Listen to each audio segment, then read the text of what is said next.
Hello there ladies and gentlemen, my name is Removal Sanity and today I am reviewing Subdivision Infinity DX by developer Mistfly Games and publisher Blowfish Studios, and this is on the Xbox One. So what is Subdivision Infinity DX? Well, the game is a third-person viewed 3D arcade space shooter that prefers a simple gameplay style without any overly complex RPG elements to hinder the fun.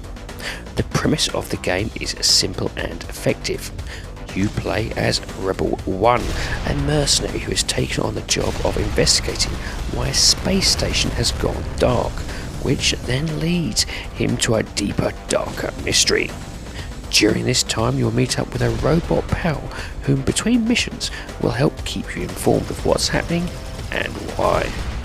And this leads me on to the gameplay.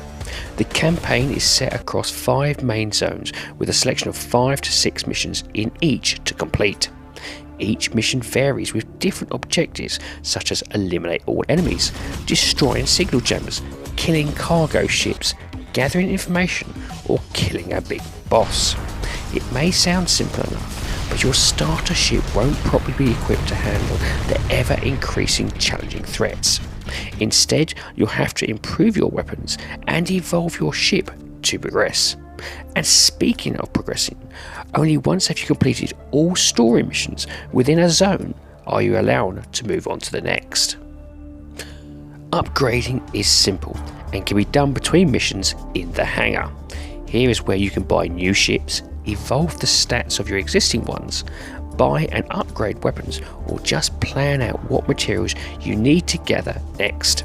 You can also sell items here, and it will be wise to see what sells best, as this is far the quickest way to earn money. Now, besides the story missions, there is also exploration missions in which you can free roam. Here you'll be mining resources from rocks. Just remember though to equip your mining laser before, and also search for containers that will contain blueprint parts. Now, blueprint parts are very hard to find without the use of a radar probe, which you will need to purchase. These are expensive and single use and only show the approx location of containers, but not how to get to them. Some are simple and hidden next to a mining station, while others are hard and hidden away within an asteroid that's locked behind a door. To open these doors, you will need to pick up keycards, which in turn also need to be found. As you are mining and searching for containers, enemies will periodically attack you, trying to keep you from the very task at hand you need to do. And believe me, you will need to do these, as mission rewards by themselves are not enough to upgrade your weapon or your ships.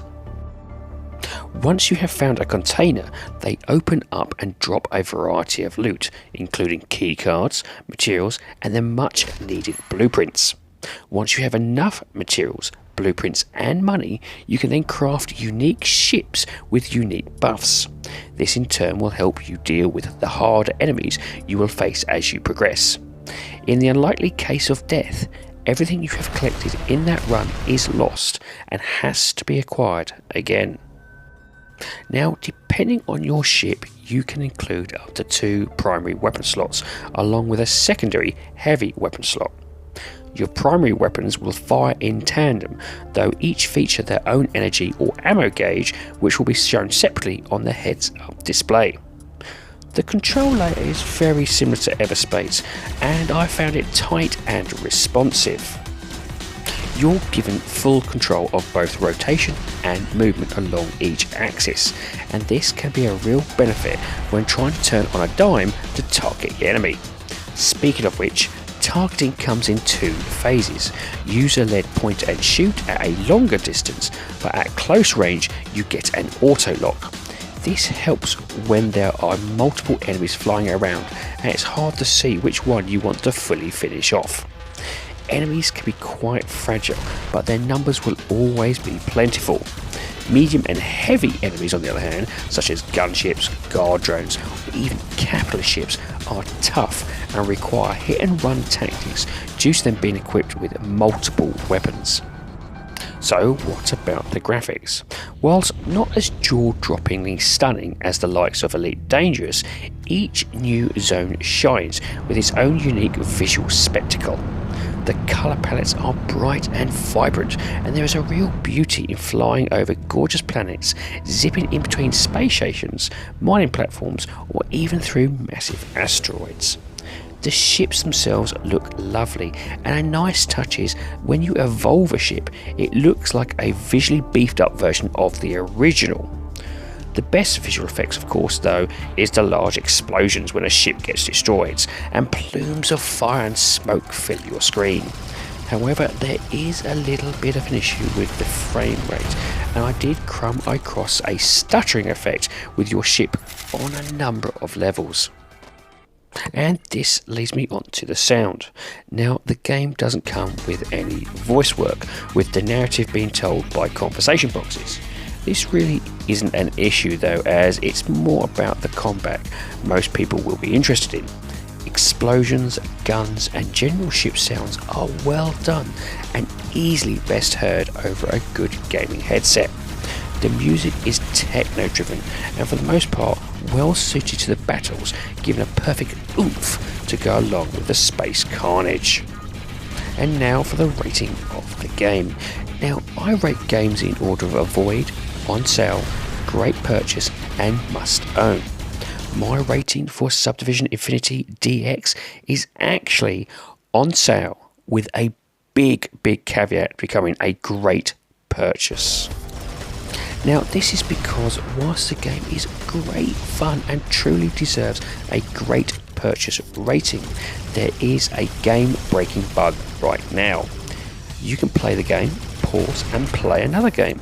However, the moment you turn off your Xbox, your save file gets corrupted and all progression is lost and you start afresh. I had this twice whilst reviewing, and looking at other comments online, I'm not the only one.